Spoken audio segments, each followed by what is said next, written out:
Hi guys, thanks for joining me today. I'm Marilyn and my channel is Making with Marilyn. Now if you watched my last video, you know I just finished setting up this DTF printer. This is an L1800 printer. It is by Procolored and the beauty of it is it prints up to 13 inches wide. This one also has the roll feed on it, which I think I'm going to love. This is an upgrade from my prior DTF printer, which only printed about 8.3 inches wide. So this is a big upgrade. Now that I have it set up, I want to go ahead and do a DTF print and press it onto this shirt. So what I'm going to use is the printer, the roll feed, which has the film on it. I'm going to use some DTF powder. I'm going to cure it in my curing oven. Once I've done that, I'm going to go ahead and press it on the shirt with a good old-fashioned manual heat press. Now I'm going to use a Bella canvas shirt. I have a lint roller. I have some heat-resistant tape. I have a respirator, and I also have some parchment paper. So if you want to see how this first shirt comes out, sit back, relax, and let's get started. The first thing that we need to do is we need to go ahead and open our ProRip software. That way we can bring in the image and print it. Once the software is open, you just go right up here to this Add a Picture icon and you click on that and bring in the image you want. Now this came in way too large, and so I'm going to need to resize it. So I click on it, go right over here and change it from 66.825 inches wide to 10 inches wide. Then I just move it over to the center. You don't have to, it just makes me feel better. I decided I wanted it just a little bit larger, so I changed it to 10.5 inches wide. Now, because this lock is on, when I change the width, the height changes proportionally. Now to print it, I go right up here to where it says RIP. I click on that, and then you might not have this show up on your printer, these other options. Let me go ahead and click it off. If yours don't show up, click it back on. Then you can select to either manually print it after you rip the picture. You can have it automatically print after the picture rips, or you can print it while it's actually ripping. I always use the automatic print after rip. Also, with being DTF, you need to make sure that you mirror your print. So I have this little box checked, so it automatically does it every time I print. Now I'm ready just to go ahead and click on that print button. Once you do that, you see the status of your rip. It goes from 0 to 100%. Once it hits 100%, the printer starts.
Basically what I'm doing is I'm getting a lot of DTF powder, putting it down on my design, and then I'm going to tip this back and forth about 6 times, at least 6 times.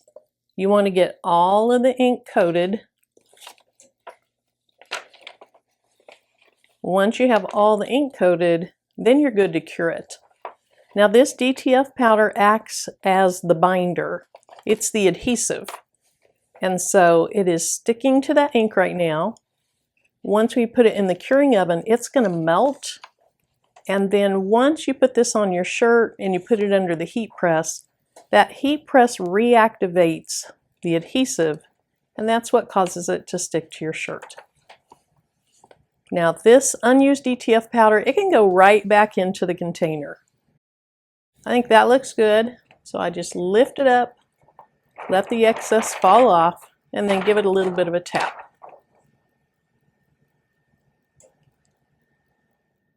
Now it's time to cure the powder on the back of the design. This is the curing oven from Procolored, and I am heating this at 120 degrees Celsius for 150 seconds.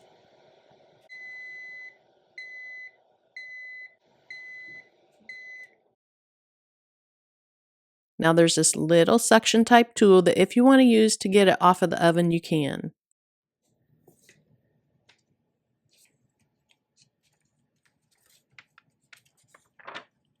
I want to pull this really close to the camera so you can see just how the back of this design looks. Here's what our image looks like. Very vibrant, very pretty. And then here's what the back looks like. The powder melted, then it solidified, and it looks kind of like an orange peel. Now this is dry. You can touch this, you can store this, you don't have to use it right away. One thing that I notice is I did waste quite a bit of film. So I need to figure out how far to pull the film back into the printer before I hit the print button. That'll come with time. Now here's my shirt. It is a Bella canvas shirt, and I went ahead and I pre-pressed this.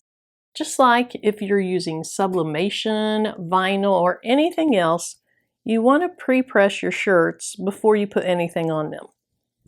And I see it has a little spot here. Hopefully that's not on the outside. It's not, so that's going to be fine.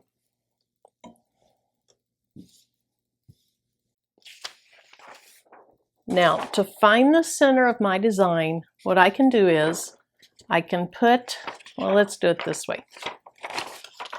I can put the two outsides of the design together. So the little lines and the crayon, see how they're together? Now if I hold it, I can put a crease up here and a crease down here, and that's going to be the center of the design. So that crease should go right under the V. And actually, because there's so much extra vinyl, the crease will go up on the V. But that helps you figure out how to center your design.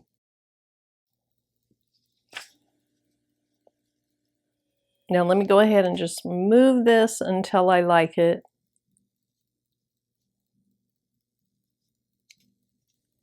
And I have a little tape measure here, so I am going to measure from the side of the crayon to the edge. That is 6 3/8. This is about the same. It's pretty close. Now, if I wanted to trim that down to make it easier to do this, I could, but there's really no reason to. What I'm going to do is I'm going to go ahead and put some heat-resistant tape on it. If you are setting your design onto your shirt and it's already on the heat press, you don't need to do this. Since I'm going to be moving my shirt, I want to go ahead and tape it down so it doesn't shift. Now on the first press, we're just going to press it like this. Once we've done that and we remove the film, then we're going to put a piece of parchment paper over it and press it a second time. That just makes it where it looks less vinyl-y or plasticky. All right, I think I'm ready. I want to lift this up, kind of make sure it looks okay. Then we're going to go to the heat press and do the first press.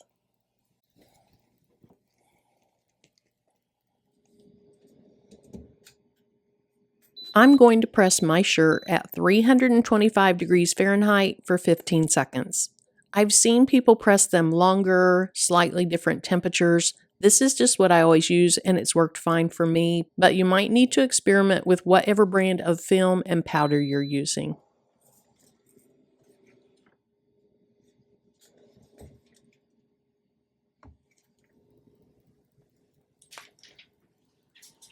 Now we're going to let this cool off, and we want to let it cool pretty much all the way off.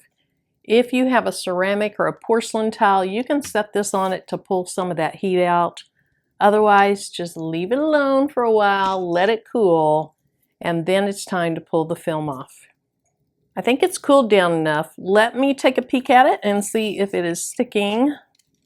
It is. It's coming off beautifully. And that is so cute. That is really adorable. See, all the ink came off of there. Now this feels pretty nice, but it is very smooth.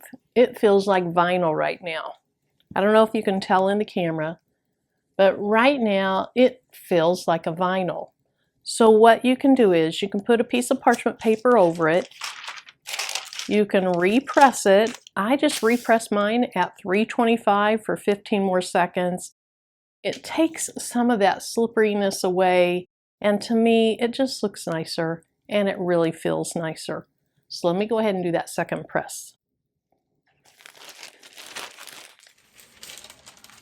Using parchment paper and doing this second press might be optional for some people, but this is something I never skip. Trust me, it makes a huge difference, and if you've never done this, try it out, see how you like it.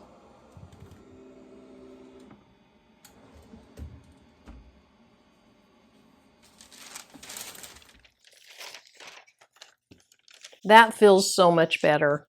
It no longer feels smooth and slippery. It feels like it's down into the shirt. Now it's not like sublimation. It is not infusing into the fibers of the shirt.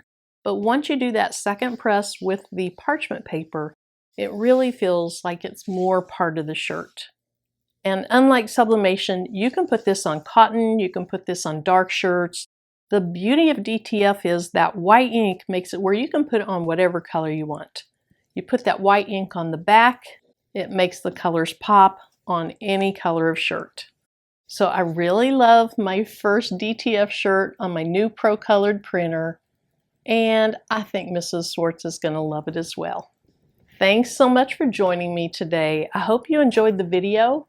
If you haven't subscribed yet, please consider doing that. If you do, tap that bell and then select the all notification. That way YouTube lets you know anytime I upload new content. Now, if you're interested in checking out the Procolored printers, I do have a link in the video description. That is an affiliate link, which means if you decide that you're in the market for one and you use that link, there's no added expense to you, but I do receive a referral fee.